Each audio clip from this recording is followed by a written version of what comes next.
Sir ಇವಾಗ ಇನ್ನೊಂದು incident ನೀವು ನೋಡ್ತಾ ಇರ್ಬೋದು.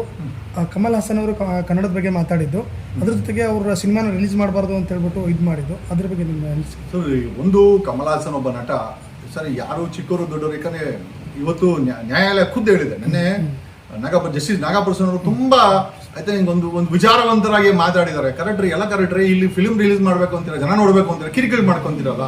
ಆಮೇಲೆ ಇಷ್ಟಕ್ಕೂ ನೀವು ಆ ಮಾತನ್ನ ಪದ ಬಳಕೆ ಮಾಡಿದ್ರೆ ಎಷ್ಟು ಇಂಪ್ಯಾಕ್ಟ್ ಆಗುತ್ತೆ. ಈಗ ಸರಿನೋ ತಪ್ಪೋ ಬೇರೆ ವಿಚಾರ, ಬಟ್ ಅಲ್ಟಿಮೇಟ್ ಆಗಿ ನಮಗೆ ವಿಚಾರ ಏನು ಅಂತಂದ್ರೆ, ನಾವೆಲ್ಲ ಅಣ್ತಮ್ಮಂತರ ಬಾಳ್ಬೇಕಾಗತ್ತೆ. ಅಣ್ತಮ್ಮಂತರ ಬಾಳ್ಬೇಕಾಗತ್ತೆ. ನೀನ್ ದೊಡ್ಡವನು ನಾನ್ ದೊಡ್ಡವನು ಅಂತಂದ್ರೆ ಒಬ್ರಿಗೊಬ್ರು ಎಲ್ಲೋ ಒಂದ್ ಕಡೆ, ಈಗ ತಮಿಳೇನು ದೇವರೇನು ಕರ್ಕೊಂಡ್ ಒಂದ್ ಕಡೆ ಹಾಕಿಲ್ಲ, ಅದು ಕೂಡ ಯಾವುದೋ ಒಂದು ಭಾಷೆಗಳಿಂದ. ಭಾಷೆ ಅಂತಂದ್ರೆ ಬ್ರಿಡ್ಜ್ ಸರ್. ಒಬ್ಬ ವ್ಯಕ್ತಿಗೆ ಇನ್ನೊಂದು ವ್ಯಕ್ತಿಗೆ ಇರುವಂತ ಬ್ರಿಡ್ಜ್ನೇ ಭಾಷೆ ಅಂತಾರೆ. ಅಥವಾ ನಮ್ಮ ಭಾಷೆ ದೊಡ್ಡದು, ಆ ಭಾಷೆ ದೊಡ್ಡದು ಅಂತಲ್ಲ, ಬಟ್ ಯಾರಿಗೂ ಮನಸ್ಸಿಗೆ ಹರ್ಟ್ ಮಾಡಕ್ ಹೋಗ್ಬಾರ್ದು. ಕಮಲ್ ಹಾಸನ್ ಅವರ ಮಾತುಗಳು ನಮ್ಮಿಂದ ಬಂದಿದ್ದು ಅಂತಂದಾಗ ಅದು ನಿಜನೋ ಸರಿನೋ ತಪ್ಪೋ ಬೇರೆ ವಿಚಾರ, ಬಟ್ ಎಲ್ಲೋ ಒಂದ್ ಕಡೆ ಆ ಕನ್ನಡ ಪ್ರೇಮಿಗಳಿಗೆ ನೋವಾಗಿರೋದಂತೂ ನಿಜ.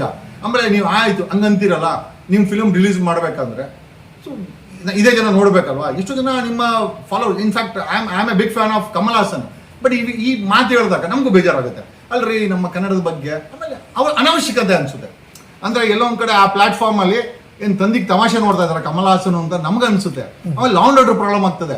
ಇಲ್ಲಿಂದ ಬಸ್ಗೆ ಅಲ್ಲಿ ಹೋಗ್ತಾರೆ, ಕನ್ನಡಿಗರು ಅಂತ ಅವ್ರು ಹೊಡಿಯೋದು, ಅಥವಾ ಅವರು ತಮಿಳರ ಮುಂದೆ ಹೊಡಿಯೋ ಅಂತ ಬಾರಿಸೋದು ಇಲ್ಲಿರೋದು.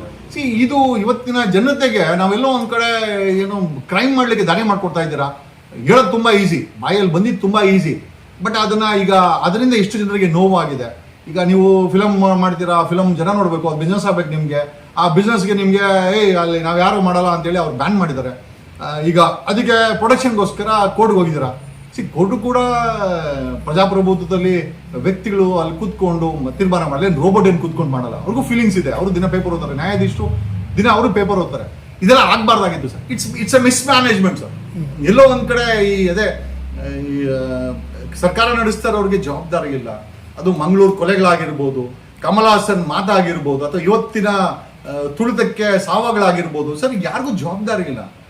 ಏನೋ ಒಟ್ಟಿನಲ್ಲಿ ನನಗೆ ಇಷ್ಟು ಬಜೆಟಲ್ಲಿ ಇಷ್ಟು ದುಡ್ಡು ಬೇಕು, ನನ್ನ ಕ್ಷೇತ್ರಕ್ಕೆ ಇಷ್ಟು ದುಡ್ಡು ಬೇಕು, ನನ್ನ ಮಿನಿಸ್ಟ್ರಿಗೆ ಇಷ್ಟು ದುಡ್ಡು ಬೇಕು, ನಾನು ಬೆಂಗಳೂರು ಇನ್ಚಾರ್ಜ್, ನನಗೆ ಇಷ್ಟು ಅಂದರೆ ನಮ್ಮ ಅಧಿಕಾರವನ್ನು ಅವರು ಜನರ ಮೇಲೆ ಏರ್ಕೊಂಡು ಎಂಜಾಯ್ ಮಾಡ್ತಾ ಇದ್ದಾರೆ ಹೊರತು ಯಾವ ಮಿನಿಸ್ಟ್ರಿಗೂ, ಯಾವ ಸಿ ಎಮ್ಗೂ, ಯಾವ ಡೆಪ್ಯೂಟಿ ಸಿ ಎಮ್ಗೂ, ಯಾವ ಇನ್ಚಾರ್ಜ್ ಮಿನಿಸ್ಟ್ರು ಕೂಡ ಜವಾಬ್ದಾರಿ ಇಲ್ಲ. ಈ ಕಮಲ್ ಹಾಸನ್ ವಿಚಾರ ನಿಜವಾಗ್ಲೂ ಅನ್ವಾಂಟೆಡ್. ಇದು ನಮಗೆ ಬೆಳೆದಿರುವಂಥ ವಿಚಾರ. ಆದರೂ ಇವತ್ತು ಈ ಮಟ್ಟಕ್ಕೆ ಬೆಳೆದು ನಿಂತಿದೆ. I think D K Shivakumar ಅದನ್ನು ಹೇಳಿದ್ದಾರೆ. ಅವೆಲ್ಲ ಏನಕ್ಕೆ ಅದೇ ಎಲ್ಲೋ ಒಂದ್ ಕಡೆ ಕಮಲ್ ಹಾಸನ್ ಅವರ ಹೇಳಿದಂಥ ಹೇಳಿಕೆಗೆ ಸರ್ಕಾರ ಸಪೋರ್ಟ್ ನಿಂತ್ಕೊಳ್ಳೋ ಥರ ಮಾತಾಡಿದನು ಅನಿಸ್ತು ನನಗೆ. ಆ ಥರ ಪಾಸಿಬಲ್ ಇದನ್ನೆಲ್ಲ ಅವ್ರು ಹೇಳ್ಬೇಕು. ಈ ಥರ ಎಲ್ಲ ಒಂದು ಇದು ಒಂದು 6 ಕೋಟಿ ಕನ್ನಡಿಗರಿಗೆ, ಮತ್ತೆ ಆಲ್ ಓವರ್ ವರ್ಲ್ಡ್ ಒಂದು 15-20 ಕೋಟಿ ಕನ್ನಡಿಗರು ಇರ್ಬೋದು ಭಾಷೆನ ಇಷ್ಟಪಡೋಂಥವ್ರು. ನಮ್ಮ ತಮಿಳಿಂದ ಬಂತು ಅಂದರೆ ಬಂದೈತಿರೋ ನಮಗೂ ಗೊತ್ತಿಲ್ಲ, ಖಂಡಿತವಾಗಿ ಗೊತ್ತಿಲ್ಲ. ಬಟ್ ಅದು ಕೇಳೋಕ್ಕೆ ಬೇಜಾರಾಗುತ್ತೆ.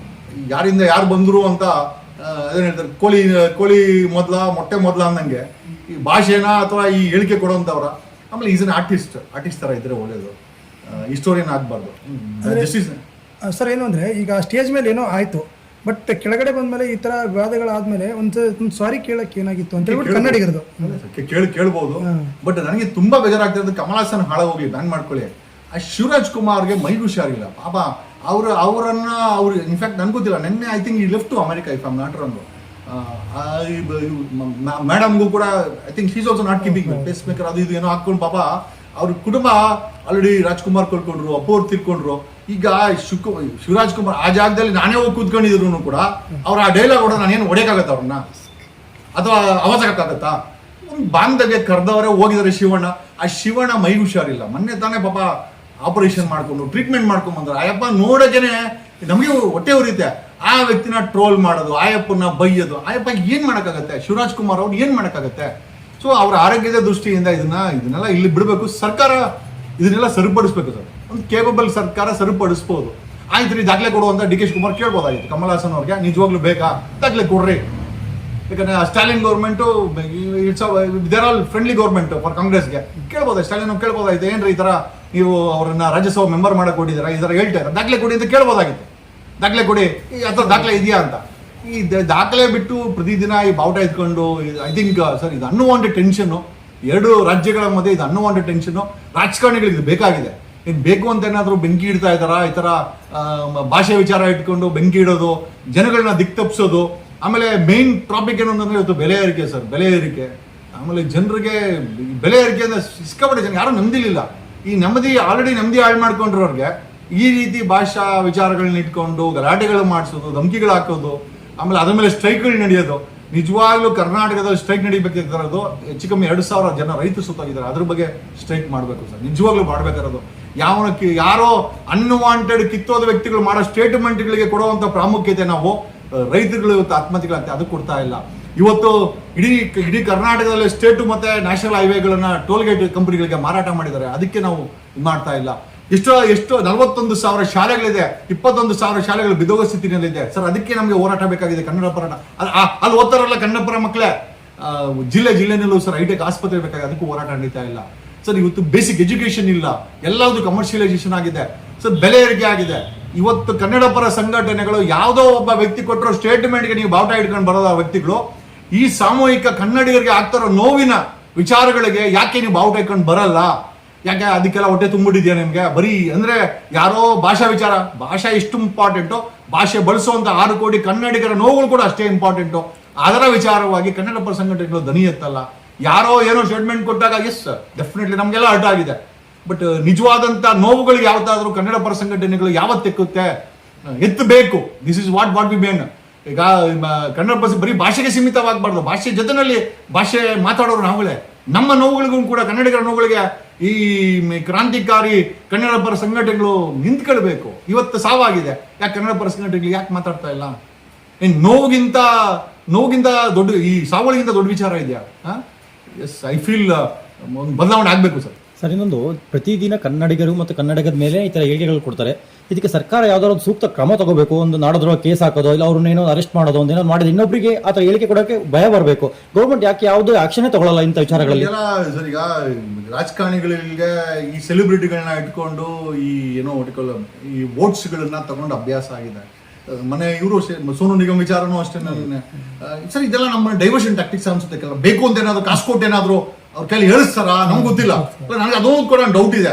ಕಮಲ್ ಹಾಸನ್ ಬುದ್ಧಿವಂತ, ಆ ರೀತಿ ಕಾಂಜಿ ಪಿಂಜಿ ಆಕ್ಟರ್ ಅಂತೂ ಅಲ್ಲ, ಬುದ್ಧಿವಂತ.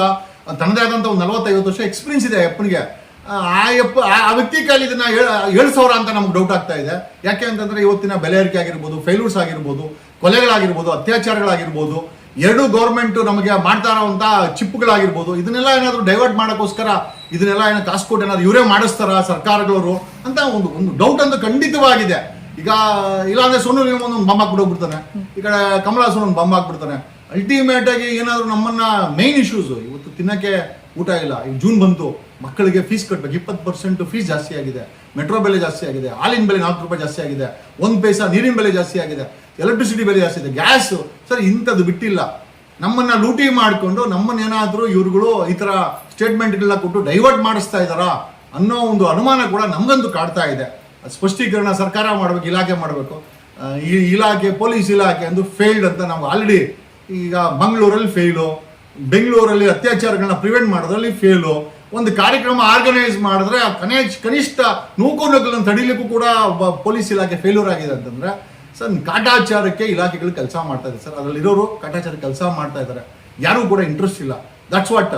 ಬಟ್ 2028ಗೆ ಬದಲಾವಣೆ ಆಗಬೇಕು ಸರ್. ಒಂದು ಬದಲಾವಣೆ ಪರ್ವ ಇವತ್ತಿನ ಯುವಜನತೆಗೆ, ಇವತ್ತು 6 ಕೋಟಿ ಕನ್ನಡಿಗರಿಗೆ ಬೇಕಾಗಿದೆ. ಅದಾಗಬೇಕು. ಮಾಡುವಂತ ನಾವು ಧ್ವನಿ ಮಾಡ್ತಾ ಇದ್ದೀವಿ. ಜನ ಆ ಬದಲಾವಣೆಗೆ ಸ್ಪಂದಿಸಬೇಕು ಸರ್.